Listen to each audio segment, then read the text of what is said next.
回は PSA レイアウトについてと UR アングルレイアウトとの数値を変換する方法についてなのだ。まずは PSA レイアウトについてなのだ。レイアウトはコアのどの向きに PAP を配置するかを決めるのだ。PAP は投球直後の回転軸なのだ。一つ目の数値はピンから PAP までのインチ単位の長さなのだ。二つ目の数値は PSA から PAP までのインチ単位の長さなのだ。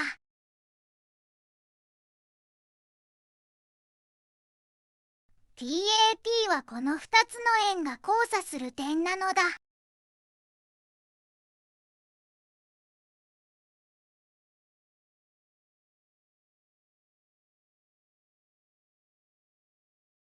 3つ目の数値はピンからのインチ単位の長さでピンバッファと呼ばれるのだ。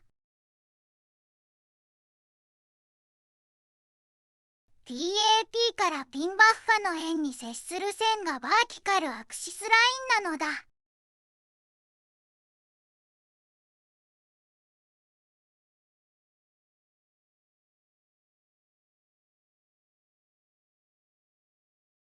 そしてグリップセンターと PAP の位置関係から逆算してグリップセンターを決めるのだ。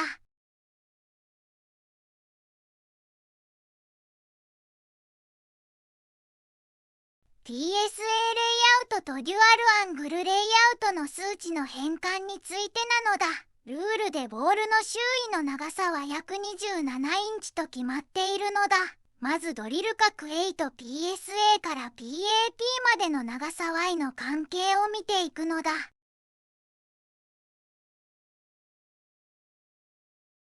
PAP の座標を求めて内積の値が等しくなることを使って YA の角度を求めるのだ。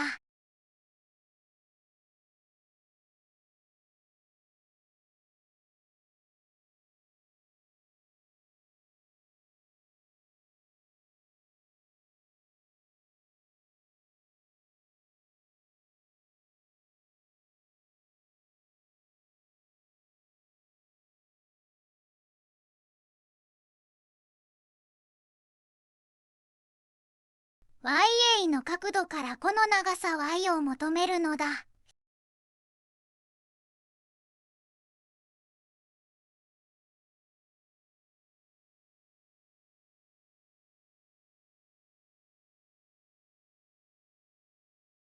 次にバル角 B とピンバッファ G の関係を見ていくのだ。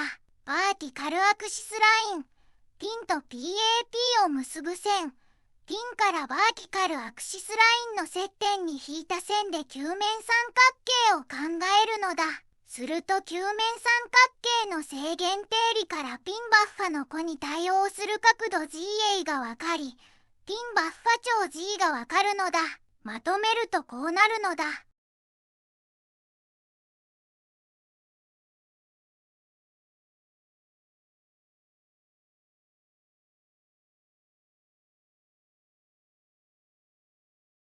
ご視聴ありがとうございますなのだ。チャンネル登録と高評価をお願いしますなのだ。